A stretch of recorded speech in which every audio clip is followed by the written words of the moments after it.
தமிழ்நாடு உள்பட தென் மாநிலங்களில் இன்று வடகிழக்கு பருவமழை தொடங்கியுள்ளதாக இந்திய வானிலை ஆய்வு மையம் தெரிவித்துள்ளது.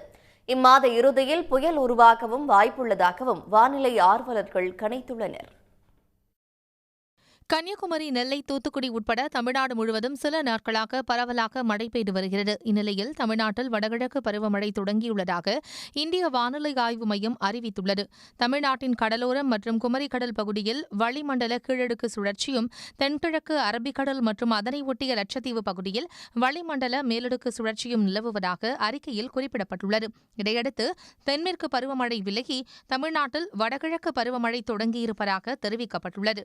தமிழ்நாடு மட்டுமல்லாது கேரளா, கர்நாடகா, கடலோர ஆந்திரா மற்றும் புதுச்சேரியிலும் வடகிழக்கு பருவமழை தொடங்கியுள்ளது. இந்நிலையில் அக்டோபர் மாத இறுதியில் தமிழ்நாட்டில் புயல் உருவாகும் வாய்ப்பு உள்ளதாக தனியார் வானிலை ஆர்வலர் பிரதீப் ஜான் தெரிவித்துள்ளார். இன்று காலை வரைக்குமே பாத்தீங்கன்னா ஒரு மேலடுக்கு சுழற்சியானது அரபிக்கடலுக்கு நமக்கு அடுத்த 2-3 நாட்கள்ல உருவாக இருக்கிறது. ஸோ இது முதல் நம்ம நிகழ்வா நம்ம பாக்குறோம். இந்த தொடங்கின அனௌன்ஸ்மெண்ட்க்கு அப்புறம் இது மேலும் இந்திய கடற்கரையை விட்டு நகர்ந்து அரபிக்கடல்ல இன்னும் தள்ளி செல்வதற்கு வாய்ப்பு இருக்குது. ஸோ அடுத்த சில நாட்களுக்கு உள் மாவட்டங்களுக்கு, தென் மாவட்டங்களுக்கு எல்லாம் இன்றெல்லாம் நல்ல மழை பெய்யறதுக்கான வாய்ப்பு இருக்கு. கடலோர மாவட்டங்களுக்கும் காற்று ஈர்ப்பு, அந்த கிழக்கு காற்றோட ஒரு ட்ரஃப் அந்த சைட்ல இருந்ததுமோ அங்கேயும் 17ஆம் தேதி 18ஆம் தேதி வரைக்கும் நல்ல மழை பெய்யறதுக்கான இருக்கிறத பாக்குறோம்.